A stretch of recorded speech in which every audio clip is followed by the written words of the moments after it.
नमस्कार।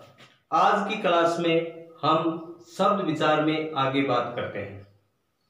पिछले वीडियो में हमने देखा था कि शब्द विचार में हमने उत्पत्ति, स्रोत या इतिहास के आधार पर शब्द भेद, 4 प्रकार के तत्सम, तद्भव, देशज, विदेशी। अब हम आगे देखते हैं व्युत्पत्ति, रचना, बनावट के आधार पर शब्द भेद। तो व्युत्पत्ति, रचना या बनावट के आधार पर शब्द 3 प्रकार के होते हैं। तो सबसे पहला प्रश्न यही बनता है कि व्युत्पत्ति, रचना या बनावट के आधार पर शब्द के कितने भेद होते हैं या कितने प्रकार के होते हैं? 3 प्रकार के होते हैं। तीनों प्रकारों के नाम रूढ़, यौगिक, योग रूढ़। अब हम बात करेंगे सबसे पहले रूढ़ शब्द। रूढ़ शब्द जिन शब्दों के सार्थक खंड न हो, यानी ऐसे शब्द जिनके यदि हम टुकड़े करें तो वो टुकड़े करने के बाद उनका कोई अर्थ न निकले, यानी सार्थक खंड नहीं, दोनों टुकड़े हैं अलग अलग, यदि शब्द का टुकड़ा कर दिया तो दोनों के कोई अर्थ नहीं निकलेंगे, और जो अन्य शब्दों के मेल से न बने हो और न ही वो एक से ज्यादा शब्दों के मेल से बने हो, उन्हें रूढ़ शब्द कहते हैं। जैसे पैर, रात, हाथ, दिन, मुंह है, घोड़ा। ये कुछ शब्द हमारे सामने हैं। इन शब्दों के आधार पर हम देख सकते हैं कि सबसे पहले देखें हम, जैसे हमारे सामने एक शब्द है घर। घर शब्द, इस घर शब्द को हम आराम से देखें। जिन शब्दों के सार्थक खंड न हो सके, मान लो इस घर शब्द के हमने खंड किए तो ये घ, धन, रे खंड हुआ। अब घ का अपना कोई अलग से महत्व नहीं है और रे का अपना कोई महत्व नहीं है, कोई अर्थ नहीं निकलता। इसका मतलब ये क्या है? निरर्थक है। और यही बात ये कह रहा है कि यदि उस शब्द के खंड किए, टुकड़े किए तो उसका कोई अर्थ नहीं है, वो निरर्थक होगा और अन्य शब्दों के मेल से, और नए ये कोई शब्द है। शब्द हमने बात की थी कि वर्णों के सार्थक मेल से शब्द का निर्माण बनता है।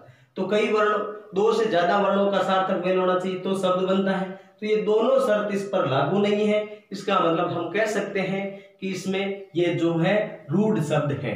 और रूढ़ शब्द हम आराम से पहचान सकते हैं। हमारे सामने चाहे कितने भी शब्द हो, यदि उसके खंड करेंगे, टुकड़े करेंगे तो तुरंत हमारे दिमाग में आ जाएगा कि खंड करने के बाद उनके खंड हैं जो सार्थक न होके क्या होंगे? निरर्थक होंगे। अब हम बात करें दूसरा शब्द, यौगिक शब्द। यौगिक का अर्थ होता है मेल से बना, यानी 2 से ज्यादा जो शब्द है उसके मेल से यदि कोई शब्द बना है, लेकिन उन्हीं की भी बात शर्त है कि वो भी सार्थक होनी चाहिए। यौगिक का अर्थ है मेल से बना। जो शब्द 2 या 2 से अधिक शब्दों से, यानी ऐसा शब्द जो 2 या 2 से अधिक शब्दों से मिलकर बनता है, उसे यौगिक शब्द कहते हैं। यानी यौगिक शब्द में कम से कम 2 शब्द होंगे और दोनों खंड सार्थक होते हैं। जब हम यौगिक शब्द के खंड करेंगे, टुकड़े करेंगे तो दोनों के दोनों जो टुकड़े हैं उनका अपना अर्थ निकलेगा, दोनों खंड क्या होंगे? सार्थक होते हैं। एक प्रश्न यह बनता है कि यौगिक शब्दों की निर्माण या बनावट, रचना किन से होती है? उपसर्ग, प्रत्यय और समास। यौगिक शब्द है, उसमें या तो कोई न कोई उपसर्ग लगा हुआ होगा, या प्रत्यय लगा हुआ होगा, या समास से कोई शब्द बना हुआ होगा। इसके उदाहरण हैं जन्मभूमि, पाठशाला, स्वामी भक्त, विद्यालय, विज्ञान, सामाजिक, राजपुत्र, ये उदाहरण है। तो अब हम देखते हैं, जैसे हमारे सामने ये शब्द है सामाजिक। तो सामाजिक शब्द यौगिक शब्द है या नहीं, इसकी पहचान करते हैं। सामाजिक शब्द के यदि हम खंड करें, टुकड़े करें तो यह बनता है समाज, धन, इक। समाज प्लस इक के योग से बना सामाजिक शब्द। तो समाज शब्द का अपना अर्थ है, एक प्रत्यय है, दोनों से मिलने से ये बना है सामाजिक शब्द। तो अब हम ये कह सकते हैं कि ये परिभाषा की शर्त पूरी कर रहा है, इसका मतलब ये यौगिक शब्द है। शब्द है हमारे सामने राजपुत्र। तो राजपुत्र शब्द है, उसके खंड करते हैं तो हम कह सकते हैं राज यानी राजा, पुत्र पुत्र, दोनों के खंड किए तो राजपुत्र। तो राज यानी राजा और राजा का जो पुत्र है। अब यदि हम बात करें तो दोनों के खंड है, और यदि इसमें समास की बात करें तो ये समास विग्रह होता है राजा का पुत्र। तो ये किससे बना है? समास से बना हुआ शब्द है। सामाजिक शब्द किससे बना है? प्रत्यय से बना हुआ शब्द है। जैसे विज्ञान, विज्ञान जो शब्द है इसकी हम बात करें, इसके टुकड़े करें विज्ञान, तो ये वि क्या है? यह एक उपसर्ग है। तो अब हम पहचान सकते हैं कि यौगिक शब्द उनको कहते हैं जिसकी बुनावट उपसर्ग, प्रत्यय या समास से होती है। अब हम तीसरा देखते हैं योग रूढ़ शब्द। योग रूढ़ शब्द वे शब्द जो यौगिक होते हैं। योग रूढ़ की शर्त है कि पहले हम किसी शब्द पर नजर डालेंगे तो हमारे सामने यह आएगा कि यह शब्द यौगिक है। तो वो 100% वे शब्द जो यौगिक तो होते हैं, यौगिक तो वो होगा ही, लेकिन उससे यौगिक से भिन्न कैसे है इस बात का हमें ध्यान रखना है। परंतु जिसका अर्थ रूढ़ हो जाता है, अब यहां बात कही है अर्थ की, जब हम उसका अर्थ करते हैं तो अर्थ रूढ़ हो जाता है, और रूढ़ का अर्थ होता है विशेष। यानी इसमें सामान्य अर्थ न लेके हम किसी चीज का विशेष अर्थ लेते हैं तो वो शब्द है जो योग रूढ़ हो जाता है, योग रूढ़ शब्द कहलाते हैं।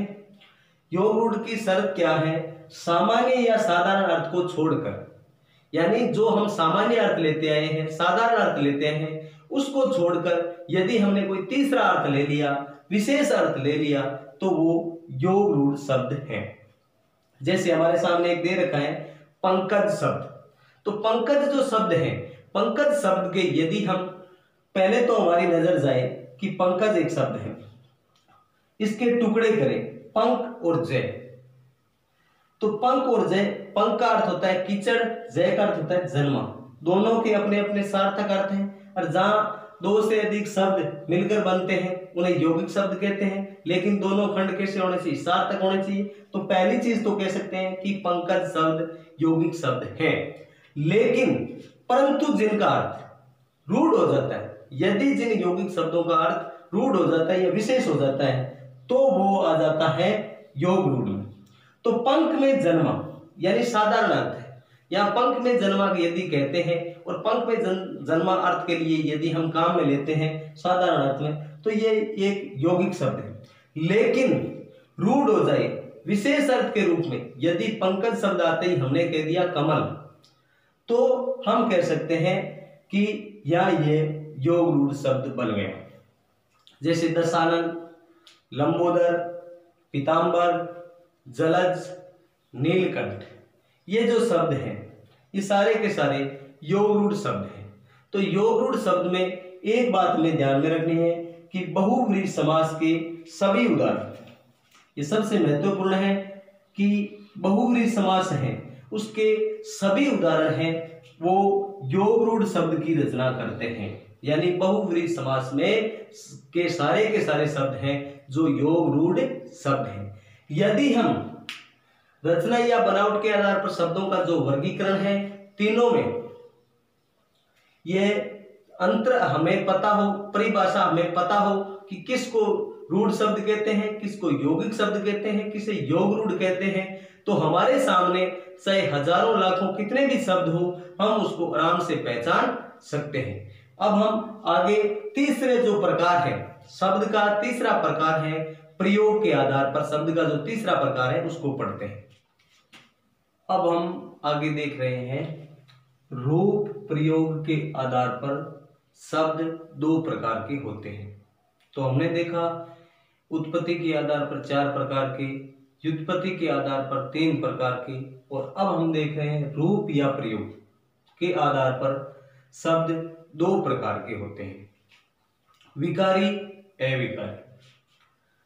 रूप या प्रयोग के आधार पर कितने प्रकार के होते हैं? सबसे पहले पता होना चाहिए, 2 प्रकार के होते हैं। दोनों प्रकारों के नाम विकारी शब्द, अविकारी शब्द। विकारी शब्द भी 4 प्रकार के होते हैं और अविकारी शब्द हैं वो भी 4 प्रकार के होते हैं। तो अब हम कह सकते हैं कि रूप या प्रयोग के आधार पर शब्द 8 प्रकार के होते हैं, 4 विकारी, 4 अविकारी। विकारी शब्द यानी किन शब्दों को हम विकारी शब्द कहेंगे? जिन शब्दों में लिंग, वचन, कारक या काल के कारण विकार होते हैं, यानी वे शब्द जिनमें कारक, काल, वचन, लिंग किसी के आधार पर विकार होता है उन्हें विकारी शब्द कहते हैं। विकार का अर्थ है कि शब्द का रूप परिवर्तन होना। लिंग की वजह से हो सकता है, वचन की वजह से हो सकता है, कारक की वजह से हो सकता है, काल की वजह से हो सकता है। इन चारों में से किसी वजह से यदि शब्द में विकार से शब्दों के रूप परिवर्तन हो जाता है, यानी कोई न कोई विकार होता है और विकार होते ही क्या है, शब्द अपना रूप परिवर्तन कर लेता है। और हिंदी में 4 विकारी शब्द हैं। तो विकारी कितने शब्द हैं? 4 प्रकार के होते हैं। तो हिंदी में 4 विकारी शब्द हैं। सबसे पहले इन चारों विकारी शब्दों के नाम। संज्ञा, सर्वनाम, विशेषण, क्रिया। संज्ञा, सर्वनाम, विशेषण और क्रिया, ये चारों के चारों शब्द क्या है? विकारी शब्द हैं। इनमें लिंग, वचन, कारक या काल के आधार पर शब्द में कुछ न कुछ परिवर्तन देखने को मिलता है। जैसे कोई संज्ञा शब्द है, संज्ञा शब्द है घोड़ा। घोड़ा एक संज्ञा शब्द है। अब वाक्य में यदि हम प्रयोग करेंगे तो कभी लिंग की वजह से, कभी वचन की वजह से, कभी कारक की वजह से, कभी काल की वजह से इसमें विकार देखने को मिलेगा। घोड़ी, घोड़े, घोड़ियां, घोड़ों आदि, यानी ऐसा हम इसकी वजह से देखने को मिलेगा। तो संज्ञा एक विकारी शब्द है। अब हम बात करें सर्वनाम। सर्वनाम भी एक विकारी शब्द है, जिसमें यदि जैसे हमारे सामने एक सर्वनाम है वह, तो वह सर्वनाम है, वो भी मतलब संज्ञा की तरह इन चारों में से लिंग, वचन, कारक, काल के कारण कोई न कोई विकार इसमें भी उत्पन्न होगा। तो उसमें हम वाक्य में परिवर्तन ऐसा देखने को मिल सकता है, उसने, उसे, उसी, उन, यानी कहना तो वही चाहते हैं, वह, तो वह को हम उस कह सकते हैं, उसने, उसे, उसी, उन। तो इस तरीके का विकार देखने को मिलेगा। विशेषण। विशेषण भी एक विकारी शब्द है। विशेषण जैसे हम बात करें अच्छा, अच्छी, अच्छे, यानी इसी में भी अच्छा शब्द है वो अच्छी में आ सकता है, अच्छे। तो ये क्या है? इनकी वजह से लिंग, वचन और कारक, काल की वजह से इनमें विकार मिलता है। जैसे क्रिया की बात करें, क्रिया शब्द भी एक विकारी शब्द है। जैसे पढ़ता है, पढ़ती है, पढ़ते हैं, ये वचन के आधार पर, काल के आधार पर इसमें मतलब कोई न कोई विकार देखने को मिलता है। तो हमें ये ध्यान में रखना है कि विकारी शब्द उन शब्दों को कहते हैं जो लिंग, वचन, कारक या काल के आधार पर शब्दों के रूप में कुछ न कुछ परिवर्तन हो जाता है, वो विकारी शब्द कहलाते हैं। विकारी शब्द 4 है, संज्ञा, सर्वनाम और क्रिया, विशेषण। अविकारी। तो अविकारी जो शब्द है वो मतलब ठीक इसका उल्टा है। जिन शब्दों का प्रयोग मूल रूप में होता है, यानी अविकारी शब्द, अविकारी का दूसरा नाम है अवयव। अवयव से हम ज्यादा जानते हैं कि अवयव या अविकारी, यानी जिन शब्दों का प्रयोग मूल रूप में होता है, यानी ऐसे शब्द जो अपने मूल रूप में प्रयोग होते हैं, उसमें किसी प्रकार का रूप परिवर्तन देखने को नहीं मिलता, और लिंग, वचन, कारक के आधार पर उनमें कोई परिवर्तन नहीं होता। चाहे लिंग हो, चाहे वचन हो, चाहे कारक हो, विकारी शब्दों में परिवर्तन होता है और इसमें रूप परिवर्तन नहीं होता। अर्थात शब्द हमेशा एक से रहते हैं, यानी इसकी जैसे बनावट हुई है उसी के अनुरूप ये हमें वाक्य में देखने को मिलेंगे। इसमें किसी प्रकार का रूप परिवर्तन नहीं होगा, वह अविकारी शब्द कहलाते हैं। अविकारी शब्द भी 4 है। क्रिया विशेषण, संबंध बोधक, समुच्चय बोधक और विस्मयादि बोधक अवयव, ये 4 है। क्रिया विशेषण अवयव, संबंध बोधक अवयव, समुच्चय बोधक अवयव, विस्मयादि बोधक अवयव। तो ये चार, जैसे क्रिया विशेषण, क्रिया विशेषण जब कभी वाक्य में जो क्रिया की विशेषता बताई जाएगी वहां अब, जब, या, वहां, भीतर, बाहर, नीचे, क्यों, कैसे, इधर, उधर, आज, कल, परसों, ये शब्द हैं। जैसे कि जैसे ये क्रिया विशेषण शब्द है, इसमें किसी प्रकार का रूप परिवर्तन हमें देखने को नहीं मिलेगा। संबंध बोधक अवयव ये निर्धारित है, जैसे है वैसे ही हमें वाक्य में देखने को मिलेंगे। के भीतर, के बाहर, के नीचे, के सामने, की ओर, से आगे, से पीछे, में, से, पर आदि, ये संबंध बोधक अवयव है। जैसे वाक्य में हमें कहीं भी इनको लगाएंगे कोई परिवर्तन नहीं होगा।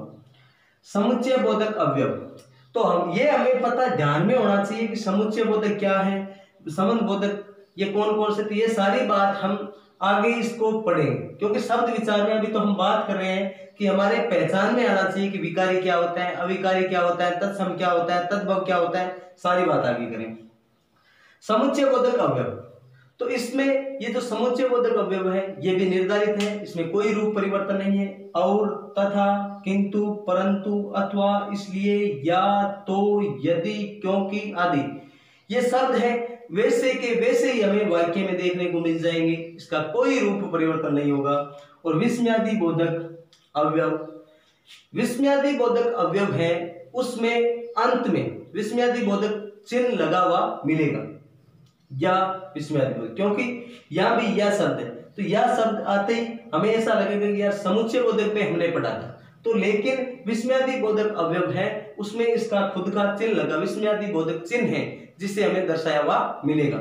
अरे विस्मयादि बोधक चिन्ह है, अहा विस्मयादि बोधक चिन्ह है, अहो विस्मयादि बोधक चिन्ह है, हा विस्मयादि बोधक, हाय विस्मयादि बोधक, अरे विस्मयादि बोधक, वाह विस्मयादि, तो ये विस्मयादि बोधक चिन्ह है वो भी लगा हुआ रहता है। तो अब हम कह सकते हैं विकारी और अविकारी दोनों शब्दों को मिलाकर देखें तो शब्द 8 प्रकार के होते हैं। कौन से? रूप या प्रयोग के आधार पर शब्द कितने प्रकार के होते हैं? पहले पढ़े थे 2 प्रकार के, दोनों को आगे जाके यदि हम बात करें विकारी, 4 विकारी 4 अविकारी। 4 विकारी कौन से हैं? संज्ञा, सर्वनाम, क्रिया, विशेषण। अविकारी कौन से हैं? क्रिया, विशेषण, संबंध बोधक अवयव, समुच्चय बोधक अवयव और विस्मयादि बोधक। बाकी जो बात है अगले वीडियो में शब्द विचार के भाग 3 में हम अगला जो मतलब एक हमारे बच्चा है उसको देखेंगे भाग 3 में।